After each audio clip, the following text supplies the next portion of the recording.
Ganyan yung karaniwang sakit ng ating mga continuous ink kapag hindi nagagamit araw-araw. Ayan o, nagka-clog yung mga ink niya.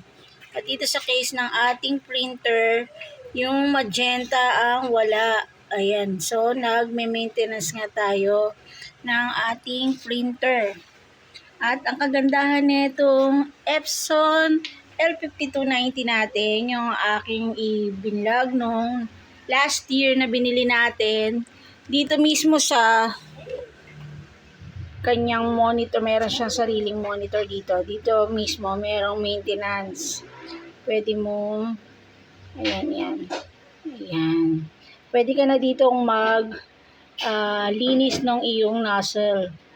Hindi mo na i-connect sa computer. Ayan, kasi may wireless naman to na So, pwede nga din tayo dito mag-print wireless. Tapos, ayan, yan na natin. Isa sa feature niya ay yung maintenance niya. So, sabi niya, kung may missing segments pa, dahil meron pa nga, yes. Pindutin natin yung yes. Tapos, magpi-print head pa tayo ulit.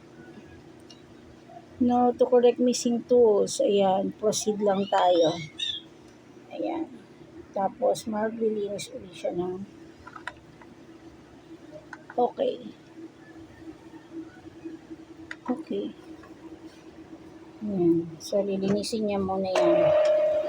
So, dapat guys, pag kung meron kayo nito na panggamit lang sa bahay, at least once a day, gamitin nyo siya, ipag-print nyo, kaya mag-photocopy kayo para hindi nagka-clog yung ating mga ink dito.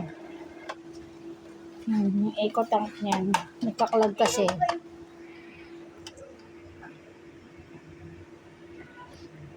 So yan o, hanggang gaano ba katagal ang pag-clean ng nozzle niya.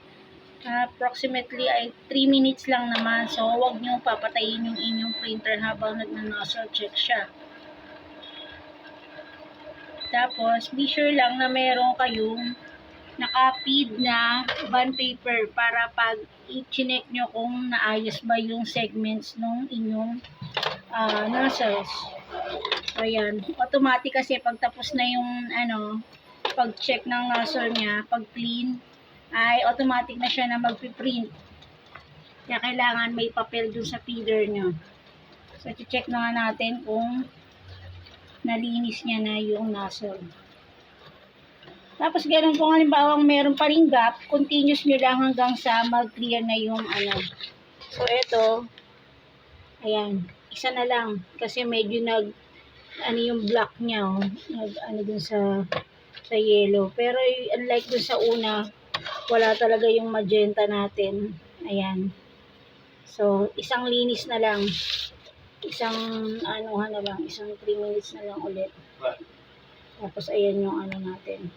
Summary ng pag-print natin. So pa uli natin siya. So nagtatanong uli siya kung may missing segments pa ba. Palagay natin ay yes. Tapos proceed lang tayo, clean uli natin siya. Okay. Sayang sa papel, ang ginagamit ko lang yung mga ating scratch papers dito na bond paper and kabilaan para hindi sayang naman yung ating bond paper. Kung mag-check lang naman tayo kung naayos na yung mga line segments ng ating nozzles. Ayan, after 3 printings at linis ng ating nozzles, titingnan na natin kung finally ay naayos na, natanggal na yung clog ng ating nozzle dun sa magenta. Ayan. 4 kasi yan guys. So, yung meron tayong nozzle para sa black, yellow, magenta at sa cyan. Yung kulay blue natin. So, check na natin. Ayan, maayos na uli ang ating nozzles. Lahat ng kulay ay wala nang gap yung mga segments niya. So, dito, lalagay na natin, no na, and okay na siya, ready na siya mag-print or mag-photocopy. That's all for now, guys. Thank you!